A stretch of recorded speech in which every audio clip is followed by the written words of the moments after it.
Hi hello అండి, అందరూ ఏం చేస్తున్నారు? అందరికీ గుడ్ ఈవినింగ్ అండి. ఎందుకంటే ఇది సాయంత్రం వీడియో పెడుతున్నాను. ఇది వీళ్ళైతే కోడిగుడ్డు పులుసు పెడదాం అనుకుంటున్నాను. కొంతమంది అయితే ఒక్కొక్కరు ఒక్కో తీరులో పెడతారండి. నేనైతే ఇలా పెడదాము, ఈసారి ఇలా ట్రై చేద్దామని చేస్తున్నానండి. ఎందుకంటే మనం బాగుంటుందని మా బాగుంటుందని పెడుతున్నాను. అందుకని ఈ టైప్లో పెడదామని. ఇంతకుముందు అయితే ఉల్లిపాయలు కోసి రసం పోసేదండి, చింతపండు రసం పోసేదాన్ని. ఉల్లిపాయలు బాగా నూనెలో వేగించి, కానీ ఇప్పుడైతే మాత్రం ఉల్లిపాయలు పెద్ద పెద్దగా తీసుకొని నూనెలో వేగనిచ్చి తర్వాత మిక్సీ పట్టి మళ్ళీ నూనెలో పచ్చిమిర్చి కోసుకొని మళ్ళీ నూనెలో బాగా వేయించుకొని ఇలా గుడ్లు పసుపు వేసి వేయించుకున్నాక ఇక మిక్సీ పెట్టానండి. అది వేయించుకున్నది తీసి మళ్ళీ మిక్సీ పెట్టాను, పచ్చిమిర్చి కోసేసాను. ఇంకా తర్వాత అయితే మళ్ళీ మిక్సీ పెట్టిందంతా ఆయిల్లో వేసేసుకొని అల్లం పేస్టు, ఉప్పు, కారం వేసుకొని బాగా మగ్గాక చింతపండు పులుసు కొంచెం పోసుకొని బాగా మరగనిస్తే కోడిగుడ్ల పులుసు చాలా బాగా మంచిగా ఉంటుందండి.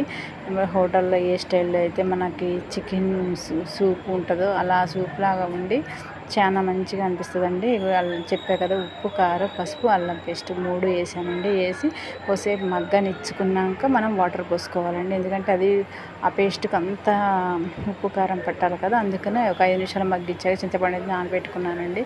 నేను వీడియో తీయటం ఇది సెల్ పట్టుకోవడం వల్ల కుదరట్లేదు కనుక ఇక చింతపండు అయితే నానుకొని కొంచెం పోసాను. తర్వాత వీడియో కట్ చేశాక మొత్తం అది చింతపండు రాకుండా పోసుకున్నానండి. ఇంకా అలానే మిక్సీలో పట్టిన పేస్ట్ కూడా కడిగి పోసేసానండి. చూడండి ఎంత గుత్తగా అవుతుంది మనకి. ఒక్క ఉల్లిపాయ కూడా వేస్ట్ కాదు. ఇంకా వేయించిన కోడిగుడ్లు కూడా దాంట్లో వేసుకుంటే ఉప్పు కారం కోడిగుడ్లకు కూడా మంచిగా పడుతుందండి. మరిగితే చాలా అంటే చాలా అందంగా ఉంది కదండి. చూస్తుంటే చాలా అందంగా ఉంది కదండి. ఇంకా నాకైతే నోరు ఊరుతుంది, మీకు కూడా నోరు ఊరుతుందా? అలానే మా వీడియో ఫస్ట్ టైం చూసినట్టయితే లైక్ చేయండి, షేర్ చేయండి, సబ్స్క్రైబ్ చేసుకోండి.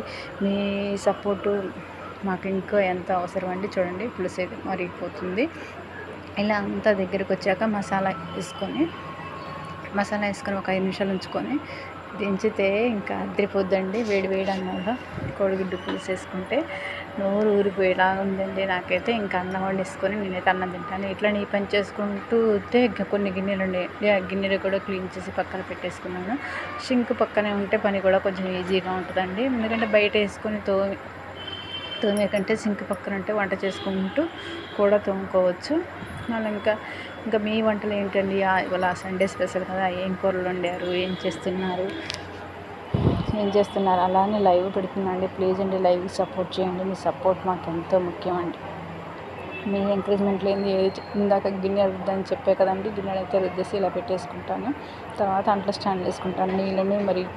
నీళ్ళన్నీ ఇంకిపోతాయి కదండి గిన్నెలో కూడా, ఇంకా అంట్ల స్టాండ్కి వేసుకుంటాను. ఇంకా కోడిగుడ్ల పులుసు అయితే బాగా దగ్గర పడిపోయింది చూడండి.